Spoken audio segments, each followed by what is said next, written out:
नरेंद्र मोदी, निर्मला सीतारमण वहां मौजूद हैं। कन्वेंशन सेंटर भी खचाखच भरा हुआ है और आज ये कन्वेंशन सेंटर देश को समर्पित किया है प्रधानमंत्री मोदी ने। और आप इसको देख सकते हैं कितना भव्य दिखाई दे रहा है।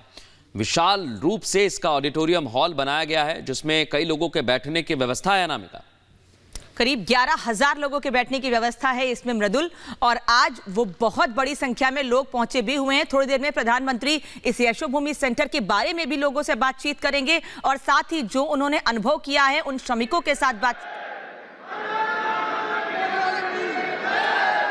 माननीय प्रधानमंत्री जी, इस कार्यक्रम में आपका सादर अभिनंदन करते हैं, वंदन करते हैं, आदर पूर्वक स्वागत करते हैं मंचासीन गणमान्य अतिथिगण का।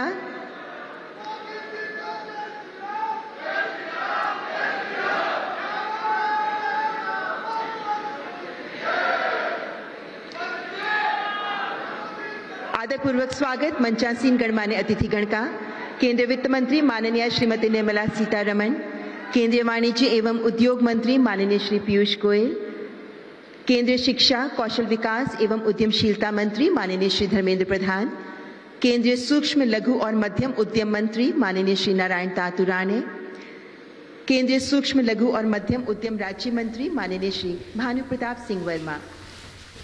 तो यहां पर प्रधानमंत्री नरेंद्र मोदी की टीम के कई लोग मौजूद हैं। वित्त मंत्री निर्मला सीतारमण भी मंच साझा कर रही हैं प्रधानमंत्री नरेंद्र मोदी के साथ।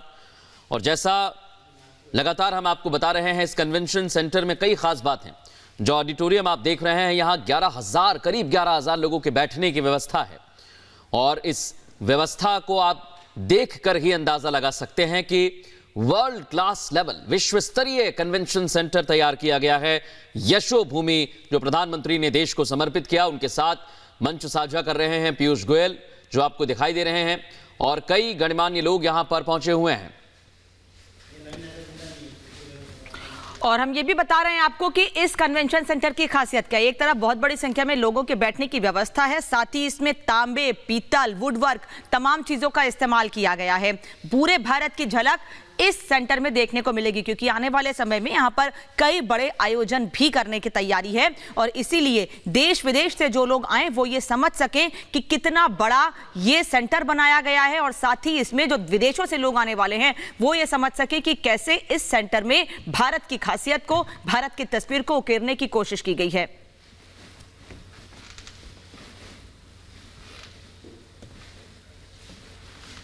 और अंजलि हमारी सहयोगी लगातार हमारे साथ मौजूद हैं। Over to you Anjali. बिल्कुल, जैसा कि आप तस्वीरें दिखा रहे थे, इस वक्त पीएम नरेंद्र मोदी मंच पर मौजूद हैं। उनके साथ मौजूद हैं केंद्रीय मंत्री पीयूष गोयल। और देखिए, थोड़ी ही देर में पीएम नरेंद्र मोदी इस यशोभूमि सेंटर को समर्पित करेंगे क्योंकि देखिए, अभी तक का हम देखें उनका कार्यकाल, जब उन्होंने अपना, बिल्कुल अंजलि, आपको बता दें, दर्शकों को भी बता दें कि प्रधानमंत्री नरेंद्र मोदी ने देश को समर्पित कर दिया है ये यशोभूमि कन्वेंशन सेंटर। और उसी के अंदर की तस्वीर हम यहां पर देख रहे हैं जहां और भी गणमान्य लोग मौजूद हैं। वित्त मंत्री निर्मला सीतारमण, केंद्रीय मंत्री पीयूष गोयल यहां पर मौजूद हैं।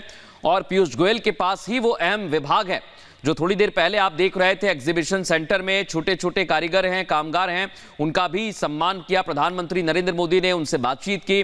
और लगातार हम आपको बता रहे हैं, एक तरफ यशोभूमि जो विश्व स्तरीय कन्वेंशन सेंटर है, दूसरी तरफ उन कारीगरों का, कामगारों का, कर्मचारियों का भी सम्मान है जो छोटे कामों में लगातार लगे रहते हैं। और ये तस्वीर आपको दिखा रहे हैं, प्रधानमंत्री इस वक्त मंच पर मौजूद है। जैसे ही प्रधानमंत्री मंच पर पहुंचे वैसे ही प्रधानमंत्री को लेकर नारे भी वहां मौजूद लोगों ने लगाने शुरू कर दिए उनका स्वागत करने के लिए। और क्योंकि आज प्रधानमंत्री का जन्मदिन भी है तो लोग कुछ इसी तरीके से, इसी भाव से उनको जन्मदिन की बधाइयां भी दे रहे हैं। एक तरफ देश भर में अलग अलग आयोजन किए गए हैं उनके जन्मदिन पर, फिर चाहे वो पूजा पाठ हो, मैराथन हो, या फिर फल वितरित करना हो गरीबों को या मरीजों को, जो केंद्रीय मंत्री अनुराग ठाकुर की तस्वीर हमने आपको दिखाई। और इसी तरीके से जब प्रधानमंत्री यहां पर मंच पर पहुंचे तो अपने तरीके से लोगों ने उनको बधाई देनी शुरू कर दी और प्रधानमंत्री को लेकर उन्होंने नारे लगाने शुरू कर दिए इस समर्थन में, क्योंकि सभी लोग खुश हैं इस सेंटर को लेकर जिसका उद्घाटन प्रधानमंत्री ने आज किया है। अंजलि हमारे साथ जुड़ी हुई हैं। अंजलि, क्या अपडेट? और बिल्कुल, देखिए, आप बता रहे हैं कि जिस तरह से पीएम नरेंद्र मोदी ने यशोभूमि सेंटर का उद्घाटन कर दिया है, जो एशिया का सबसे बड़ा कन्वेंशन सेंटर है। और अब ये देखने वाली बात रहेगी कि कैसे नया आयाम मिलता है प्रदर्शनी और इवेंट के माध्यम से, क्योंकि इसी कन्वेंशन सेंटर में अब हर साल 100 नेशनल और इंटरनेशनल इवेंट रखने का लक्ष्य रखा गया है। और जब ये इवेंट रखे जाएंगे तो जाहिर तौर पर प्रदर्शनी भी लगाई जाएंगी, और प्रदर्शनी लगाई जाएंगी तो रोजगार को भी नया अवसर मिलेगा, नया आयाम मिलेगा, क्योंकि विदेशों से यहाँ पर लोग आएंगे, निवेश नया मिलेगा। और एग्जीबिशन देखिए कोई भी जरिया होता है कि अर्थव्यवस्था में किस तरह से बूम मिले। एशिया में जो हिस्सेदारी है 4.9% मौजूदा समय में, लेकिन अब जब भारत मंडपम और यशोभूमि दोनों एक साथ मिल जाएंगे, दोनों एक साथ मिलकर भारत की अर्थव्यवस्था को जब बल देंगे तो देखना होगा कि घड़ी धर घड़ी और साल दर साल क्या परिवर्तन अर्थव्यवस्था में देखने को मिलते हैं, चाहे हम पर्यटन के क्षेत्र में बात कर लें या फिर मैं एग्जीबिशन और इवेंट के क्षेत्र में बात कर लें। साथ ही इससे पहले पीएम नरेंद्र मोदी ने जहां शिल्पकारों से उन्होंने मुलाकात की थी, उनसे जाना थी कि कैसे उन्होंने अपनी वस्तुओं को तैयार किया है, क्या लागत रही है, और साथ ही साथ विश्वकर्मा योजना जो पीएम नरेंद्र मोदी की तरफ से सौगात। और उसके बाद अब ये देखिए टोल किट मिलने के बाद ये भी एक अवसर मिलेगा कि, और देखिए हमारे साथ हमारे सहयोगी दीपेश भी जुड़े हुए हैं, रुक करते हैं उनका। Deepesh, over to you. बिल्कुल, देखिए जिस तरह से अंजलि आप बता रही हैं कि यशोभूमि की सौगात प्रधानमंत्री नरेंद्र मोदी जो है वो देने जा रहे हैं, और यशोभूमि अपने आप में वो कन्वेंशन सेंटर है जो दुनिया में सबसे बड़ा कन्वेंशन सेंटर नजर आने वाला है। अगर हम भारत मंडपम का जिक्र कर रहे हैं तो अगर दोनों की तुलना करें तो सिर्फ बैठने की क्षमता के अनुसार हम इसे समझ सकते हैं। भारत मंडपम 3000 की सिटिंग कैपेसिटी वाला जो है। जी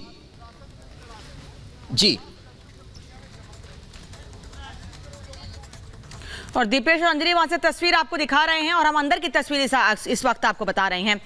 दीपेश, अंजलि ये बता रहे हैं कि किस तरीके से इस भव्य यशोभूमि सेंटर का निर्माण किया गया है और प्रधानमंत्री अंदर इस वक्त मौजूद हैं। लोग सुनने के लिए भी उत्साहित हैं मृदुल की प्रधानमंत्री क्या कहने वाले हैं, क्या अनुभव प्रधानमंत्री ने लोगों से बातचीत, जो कारीगर हैं उनसे बातचीत में क्या अनुभव किया और कैसे साझा करेंगे उसको। बिल्कुल ये तस्वीर दिखाएंगे और देश भर में कैसे जन्मदिन मनाया जा रहा है ये 10 तस्वीरों के जरिए आप देखिए, समझिए। प्रयागराज में, कानपुर में, वाराणसी में अलग अलग जगह पर आयोजन किए गए हैं, दिल्ली में विशेष आयोजन किए गए हैं। कार्यकर्ता सेवा भाव से भी चंडीगढ़ में जहां जन्मदिन मना रहे हैं प्रधानमंत्री का, तो मैराथन का आयोजन भी किया गया है नागपुर में। सिलीगुड़ी में छोटे छोटे बच्चे प्रधानमंत्री की वेशभूषा पहने हुए नजर आ रहे हैं, मुखौटा लगाए नजर आ रहे हैं। शिमला में भी स्कूली बच्चों में प्रधानमंत्री के जन्मदिन को लेकर उत्साह है और बच्चे प्रधानमंत्री को विश कर रहे हैं, उन्हें जन्मदिन की बधाई दे रहे हैं। अलग अलग शहरों से ऐसी ही तस्वीरें सामने आ रही हैं जहां प्रधानमंत्री नरेंद्र मोदी का जन्मदिन मनाया जा रहा है। कई जगह पर प्रार्थना की जा रही है। 73 साल के प्रधानमंत्री नरेंद्र मोदी आज हो गए हैं और उनका जन्मदिन कहीं सेवा भाव से तो कहीं उत्साह और जश्न के रूप में मनाया जा रहा है। और इस खास मौके पर प्रधानमंत्री ने आज एक बड़ी सौगात पूरे देश को दी है। ये सौगात केवल देश के लिए ही नहीं बल्कि विश्व भर में भारत की एक और नई पहचान, क्योंकि पिछले दिनों G20 में किस तरीके से भारत ने अपना दम दिखाया है, एक सफल आयोजन किया है। उसके बाद अब इस यशोभूमि कन्वेंशन सेंटर का उद्घाटन, जहां आने वाले समय में कई कार्यक्रम आयोजित किए जाने वाले हैं। केवल देश के स्तर पर ही नहीं बल्कि इंटरनेशनल लेवल के भी कई कार्यक्रम आयोजित किए जाने हैं। और ये दिखाएगा भारत की क्षमता को, भारत की तस्वीर को, भारत के रंग को। वो लोग जो इसमें आने वाले समय में जो कार्यक्रम आयोजित किए जाने हैं उसमें भाग लेने के लिए पहुंचेंगे। थोड़ी देर में प्रधानमंत्री उन सभी लोगों को संबोधित करेंगे जो यहां पर इस वक्त मौजूद हैं। करीब 11,000 लोगों की बैठने की क्षमता है और पूरा हॉल खचाखच भरा हुआ है। इसमें 11,000 लोग इस वक्त मौजूद भी हैं। प्रधानमंत्री के साथ मंच साझा करने के लिए पीयूष गोयल पहुंचे हुए हैं, केंद्रीय वित्त मंत्री निर्मला सीतारमण उनके साथ मंच पर मौजूद हैं और तमाम अधिकारी भी इस वक्त मौजूद हैं जिन्होंने खास तौर पर इसको तैयार करने के लिए एक रणनीति तैयार की थी।